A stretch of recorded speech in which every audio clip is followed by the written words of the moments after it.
Qu'on ne trouve chez toi personne qui exerce le métier d'astrologue, d'augure, de magicien, d'enchanteur, personne qui consulte ceux qui évoquent les esprits ou disent la bonne aventure, personne qui interroge les morts.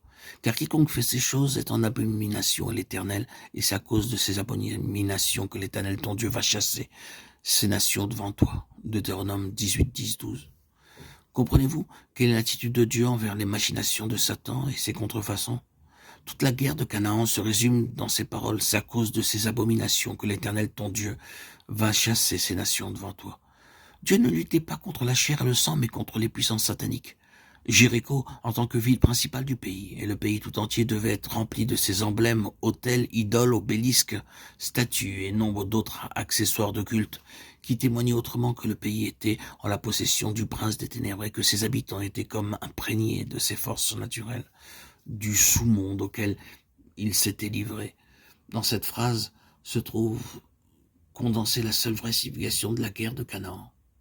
Nous comprenons maintenant pourquoi le livre de Josué passe pour être le pendant de l'épître aux Éphésiens et quelle grande leçon il a à nous enseigner au sujet de la lutte spirituelle dans laquelle nous sommes engagés.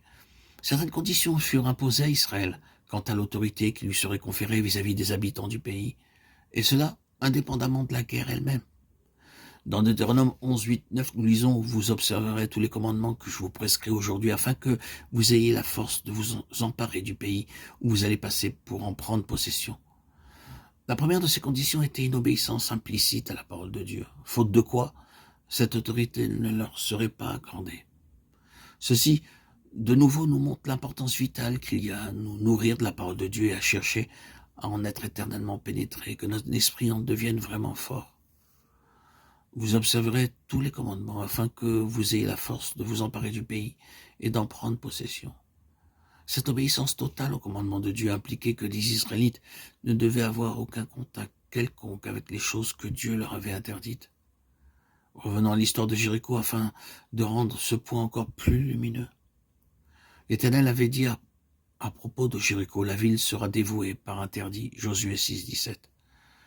Le sens littéral de ce verbe est maudit ou voué à la malédiction. En Éden, Dieu avait prononcé une sentence de malédiction contre Satan, et cette malédiction s'étend à tous ceux qui s'identifient avec lui ou qui cèdent à son pouvoir. La ville de Jéricho fut donc vouée à la malédiction parce qu'en elle étaient rassemblées toutes les abominations de Canaan, qui étaient des abominations à cause des hordes ténébreuses de l'enfer qui les inspiraient et les contrôlaient. Gardez-vous de ce qui sera dévoué par interdit ou maudit, avait dit Dieu. L'Éternel avait donné cet ordre d'une manière si péremptoire qu'aucun des hommes faisant le tour de la ville de Jéricho ne pouvait ignorer qu'il ne devait à aucun prix toucher à quoi que ce soit qui appartint à la ville, sous peine de paralyser tout le peuple en le mettant sous le coup de la malédiction qui frappait Satan, ses adorateurs et tout ce qui se rapportait à leur culte démoniaque. Ils devaient se garder des choses maudites. On dit toujours que c'est le Seigneur qui doit nous garder.